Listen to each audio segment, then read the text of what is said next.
जंगल में लल्लू कौवा रहता था। वो बहुत ही अमीर था। उसके पास पैसे की कमी ही नहीं थी और उसे अपनी अमीरी पे बहुत ही ज़्यादा घमंड था। अरे चुलबुली, तुम बहुत नसीब वाली हो कि तुम्हें मुझ जैसा पति मिला। मैं कितना अमीर हूँ। सभी पक्षियों को कितना मेहनत करना पड़ता है दाना खोजने के लिए, और तुम्हें तो खेत से बैठे बैठे ही दाने मिल जाते हैं। हाँ लल्लू जी, लेकिन आपको अपनी अमीरी पर घमंड नहीं करना चाहिए और ना ही गरीब पक्षियों का दिल दुखाना चाहिए। ये बहुत गलत बात है। हाँ ठीक है, अपने भाषण तुम अपने पास ही रखो, मुझे मत सुनाओ।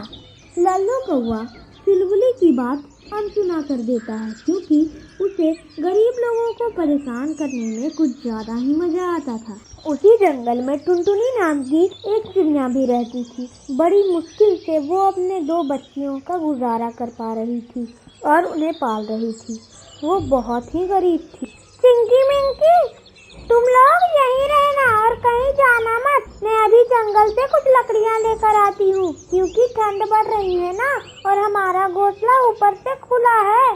ठंड के कारण तुम लोगों को बुखार हो सकता है। तुम लोग कहीं मत जाना, मैं अभी आती हूँ लकड़ियाँ लेकर। ऐसा कहकर टुनटुनी चिड़िया अपने घोंसले के लिए तिनकों की तलाश में निकल पड़ती है। जाते जाते वो बहुत थक जाती है। तभी उसे एक नींबू पानी का ठेला दिखाई देता है, तो वो उस ठेले के पास जाती है। वहाँ पर लल्लू कौवा भी पहले से बैठा हुआ था। अरे तोते भैया, जल्दी से मुझे 1 गिलास नींबू पानी दे दो, मैं बहुत थक गई हूँ। अरे हाँ टुनटुनी चिड़िया, तुम बस 1 गिलास ही पानी पीना, क्योंकि तुम्हारे पास तो खाने पीने तक के पैसे नहीं रहते। तुम लोग तो बहुत गरीब हो ना। तुम 1 और गिलास नींबू पानी कैसे पियोगी? हाँ लल्लू कौवे, तुम बहुत घमंडी हो। अपना घमंड किसी और को दिखाना। मैं भी तुम्हें बहुत दिनों से देख रही हूँ। लल्ली तोती की ये बात सुनकर लल्लू कौवा बहुत ही गुस्सा जाता है और वो अपने मन ही मन सोचता है, इस लल्ली तोते की इतनी हिम्मत कि मुझे बताए कि मैं घमंड करूँ या ना। अभी इसे मजा चखाता हूँ।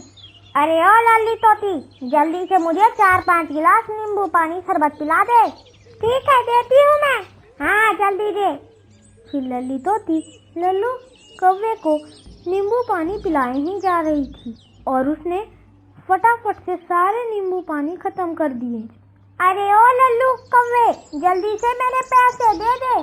तूने इतने सारे नींबू पानी के गिलास खत्म कर दिए। मेरे पैसे दे और जा यहाँ से। अरे कौन से पैसे? मैं नहीं देने वाला कोई पैसे वैसे।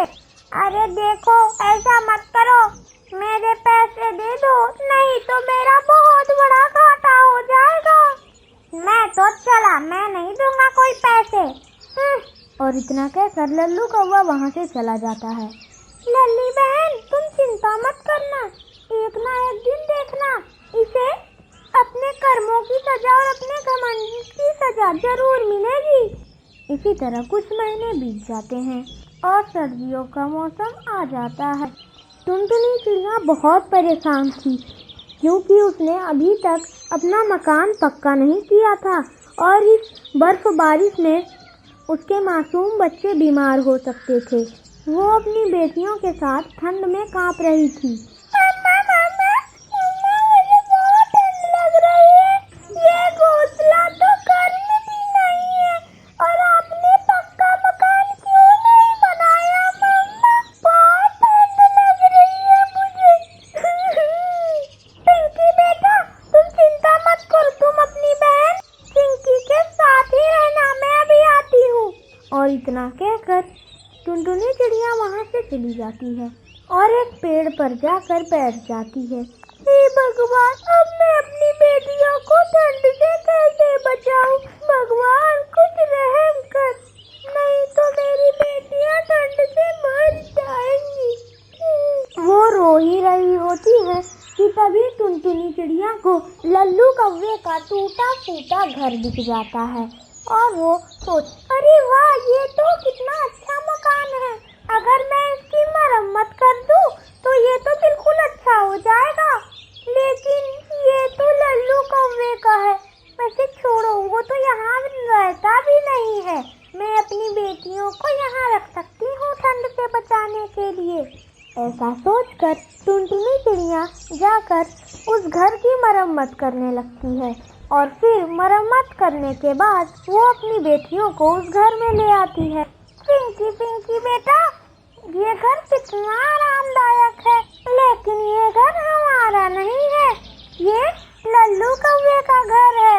मैं कल ही जाकर लल्लू कौवे से इस घर को किराए पे ले लूंगी। ऐसे किसी के घर में बिना बताए नहीं रह सकते। फिर टुनटुनी चिड़िया लल्लू कौवे के पास घर की बात करने जाती है और वो सारी बात लल्लू कौवे को बताती है। नहीं नहीं नहीं, क्या एक गरीब चिड़िया मेरे घर में रहेगी? कभी नहीं। तुम अभी के अभी अपने बच्चियों के साथ मेरा वो घर खाली कर दो। अरे लल्लू, मैं तुम्हारे घर का किराया सारा दे दूंगी, बस तुम हमें रहने दो। लेकिन लल्लू कौवा उन लोगों की एक ना सुनता और वहाँ पर जाकर टुनटुनी की छोटी छोटी मासूम बेटियों को धक्के मार कर निकाल देता है और फिर लल्लू कौवा अपने पुराने घर के छत पे चढ़कर कूदने लगता है, जिसके वजह से वो घर टूट जाता है। लल्लू कौवे, ये तुमने क्या किया? अब मेरी बेटियां कहाँ रहेंगी इस ठंड में? अरे तुम कहाँ भी जाओ, मुझे इससे क्या, बस मेरे घर में मत रहो। मैं गरीबों को अपने घर में रखना ही नहीं चाहता, मुझे गरीब पसंद ही नहीं है। और तुम उस दिन क्या बोल रही थी कि मुझे घमंड है? हाँ है मुझे घमंड, इसलिए मैं तुम्हें नहीं रहने दूंगा। चली जाओ यहाँ से अपनी बेटियों को लेकर, गरीब कहीं के। ऐसा कहकर लल्लू कौवा उन्हें भगा देता है। तुम लोगों की हैसियत ही क्या है? इतना बोलकर लल्लू कौवा वहाँ से चला जाता है और टुनटुनी चिड़िया उसकी दोनों बेटियां रोने लगती हैं। ठंड में ज्यादा देर रहने के कारण उसकी दोनों बेटियों की मौत हो जाती है और टुनटुनी चिड़िया बहुत ही रोने लगती है।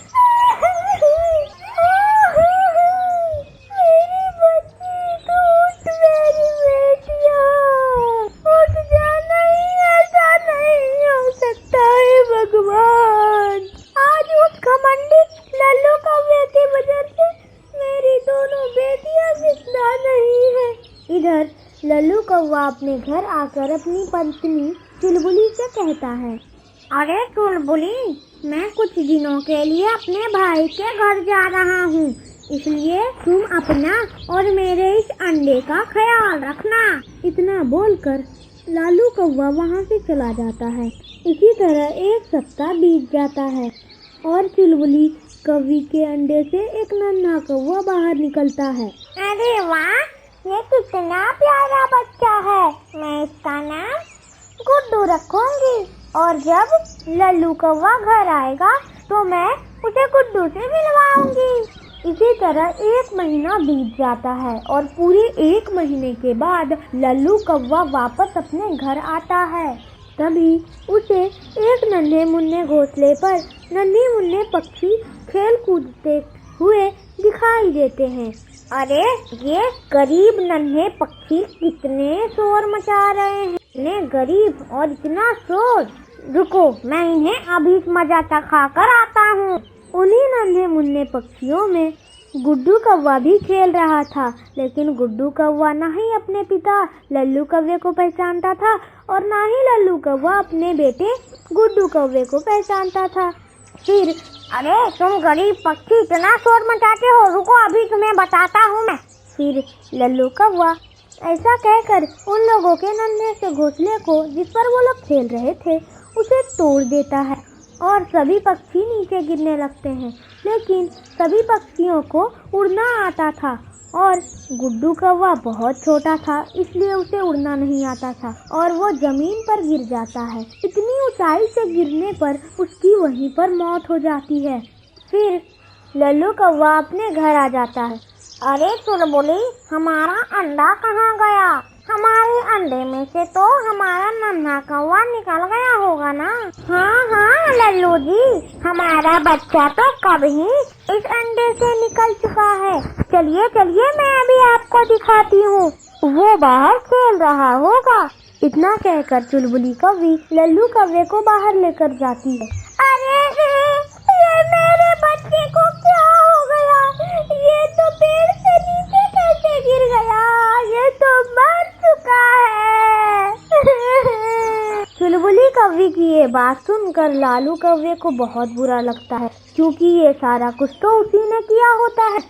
मुझे माफ कर दो चुलबुली, ये सब मेरे वजह से हुआ है। मैंने अपने बेटे को गरीब पक्षी समझकर नीचे गिरा दिया। हे भगवान, ये आपने क्या किया लल्लू जी?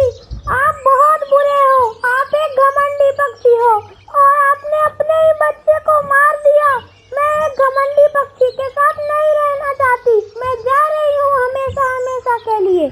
और चुलबुली कौवी लल्लू कौवे को छोड़कर हमेशा के लिए अपने मायके चली जाती है और लल्लू कौवा उधर अकेला रह जाता है। तो इस कहानी से हमें ये सीख मिलती है कि कभी भी घमंड नहीं करना चाहिए। घमंड अपनों को और खुद को भी नुकसान पहुंचा सकता है।